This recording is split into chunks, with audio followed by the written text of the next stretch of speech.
Hello everyone, welcome back to my channel. Second part of chapter number 1 history, how, when and where. अभी तक हमने पढ़ा कि why dates are important, which dates are important and periodization of Indian history. आज हम पढ़ने जा रहे हैं what is colonial. तो colonial का मतलब क्या है? जब एक स्ट्रॉन्ग कंट्री है और एक वीक कंट्री है। अब स्ट्रॉन्ग कंट्री वीक कंट्री पे अपना रूल बना लेती है और इसे एक्सप्लॉइट करती है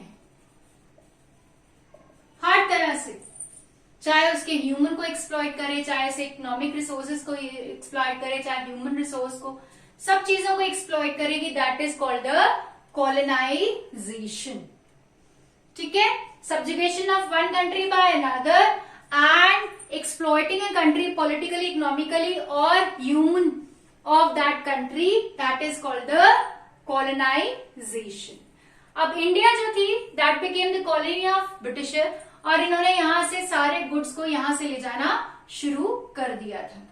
Now we will read कि next glimpse is about sources of modern history. अब हम मॉडर्न पीरियड ही कहेंगे क्योंकि ज्यादा लोगों ने इस पीरियडाइजेशन को एक्सेप्ट कर लिया है।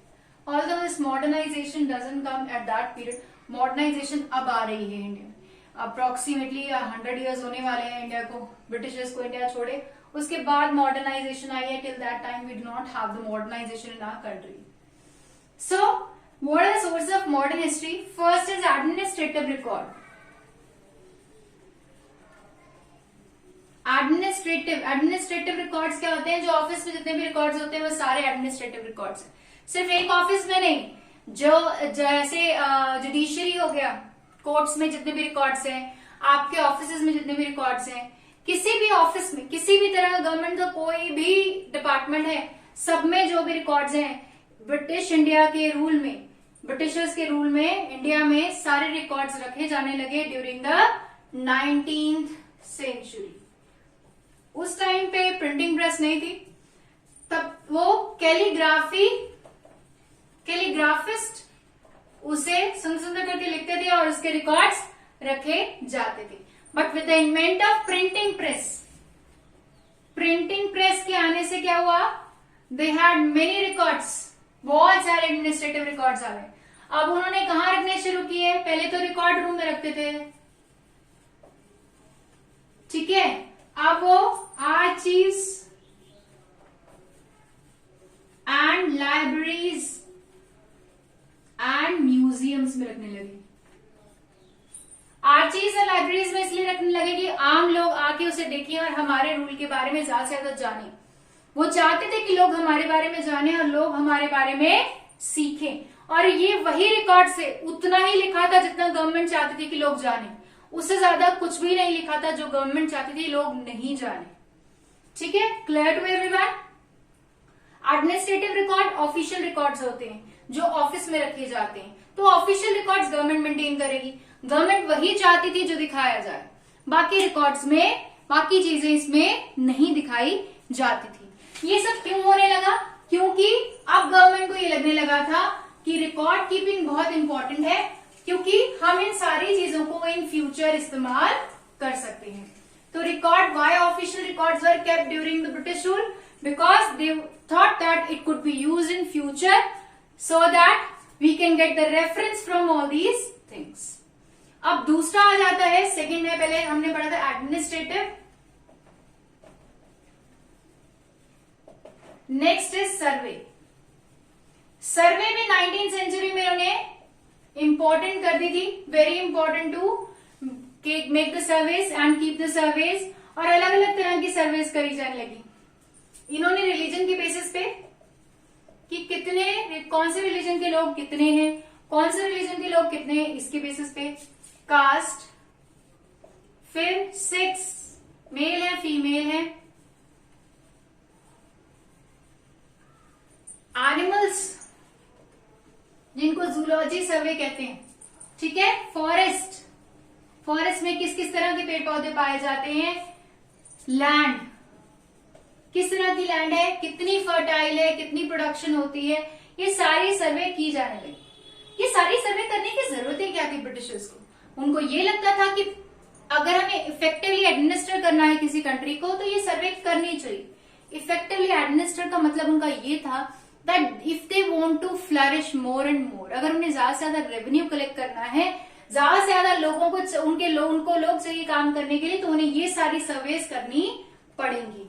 सी, अगर हम रिलीजन और कास्ट सर्वे करेंगे तो हमें पता चल जाएगा हमें किस कास्ट को सपोर्ट करना है और किस कास्ट को हमें ओवर रूल करना है और उनको एक्सप्लॉइट करना है। ठीक है, रिलीजन में भी सेम यही था। Next is male and female, हमें पता चल जाए कितने मेल हैं तो हम जब भी हमें जरूरत हो उन्हें उठा के हम इस्तेमाल कर सकते हैं। Land, we can get the revenue जितना मर्जी हम इंक्रीज कर दें, they will not say anything, क्योंकि इतनी उपजाऊ जमीन है तुम्हारी, हम इतना रेवेन्यू लेंगे ही लेंगे। Forest survey, the wood, sandalwood बहुत इंपॉर्टेंट है, बाकी वुड भी बहुत इंपॉर्टेंट है। उनको उनके कामों के लिए बहुत सारे जंगलों को काटा उन्होंने। एनिमल्स, देवर ऑफ, उनको बहुत ज्यादा फॉन्ड था of different kind of animal, they used to keep them, they used to sell them, they used to kill them also. तो ये सारी सर्वेस इंपॉर्टेंट बना दी गई during the 19th century. The last topic of this chapter is what official records do not tell. अब official records हमें क्या नहीं बताते?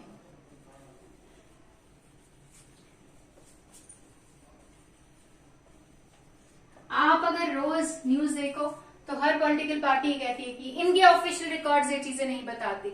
सच्चाई तो ये है, that is the thing. Official records वो बताती है जो कि गवर्नमेंट चाहती है, और जो रियलिटी होती है that are not shown in this official records. So official records are being kept by the government, that is why it shows only what the government want to show. But what really people think, what people thought about the things, that is not shown at all. But with the invent of printing press, lots of records are being published. Public diaries are being published, the books are being published, the newspaper were being published, the local newspapers were being published, pamphlets were being published. So we have lots of things with us to get to know what people think about the event, whatever happened during this period. Clear? तो हम इन दोनों को compare करके पता कर सकते हैं कि रियलिटी में हुआ क्या होगा। ये चीजें भी जो न्यूज़पेपर है, डायरीज है, पब्लिक जो बुक्स है, ये भी किसी जिसने लिखी है उसके अपने पर्सनल व्यू से बायस्ड हो सकती है, बट इतनी नहीं जितनी गवर्नमेंट ने की होगी।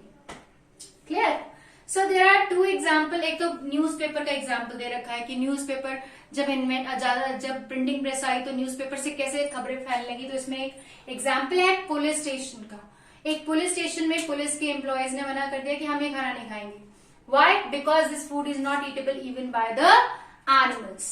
तो जैसे ही ये न्यूज़पेपर में खबर छपी तो बाकी जिलों जितने डिस्ट्रिक्ट थे वहां के जितने भी पुलिसमैन थे उन्होंने भी इस स्ट्राइक को ज्वाइन किया था।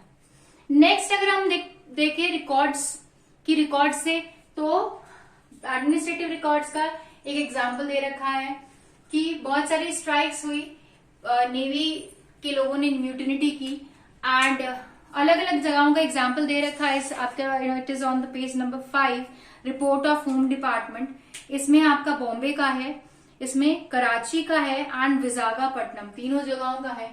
कि बॉम्बे में उन्होंने कहा कि यहाँ पे नेवल जो ऑफिसर्स थे उन्होंने क्या किया, उन्होंने शिप को अपने अंडर कर लिया और फिर उन्होंने अब ब्रिटिश जो आर्मी है उसे बुलाया जाए और ये सारी चीजें वापस ली जाएं। कराची में कहा गया कि जो म्यूटनर्स थे उनको पकड़ लिया गया, कुछ सस्पेक्टेड हैं, कुछ को पकड़ लिया जाएगा और सारी चीजें अपने अंडर कंट्रोल थोड़ी देर में आ जाएंगी। विशाखापट्टनम में यह कहा गया कि सारी चीजें अंडर कंट्रोल है, हो सकता है कुछ लोग हमारे साथ काम करने से इनकार कर दे, सब चीजें अंडर कंट्रोल हैं। तो that is the administrative record. ठीक है, ऑफिशियल। अब मैंने सारी चीजें, सारे टॉपिक्स कवर कर दिए हैं। इंपॉर्टेंट क्वेश्चन शायद साथ के साथ आपको बता दिए important topics. So now that's all with this topic, this chapter. अब हम नेक्स्ट चैप्टर के साथ मिलेंगे। Bye bye to all. अगर आपको ये वीडियो पसंद आई हो, लाइक, सब्सक्राइब और शेयर जरूर कीजिए। बाय।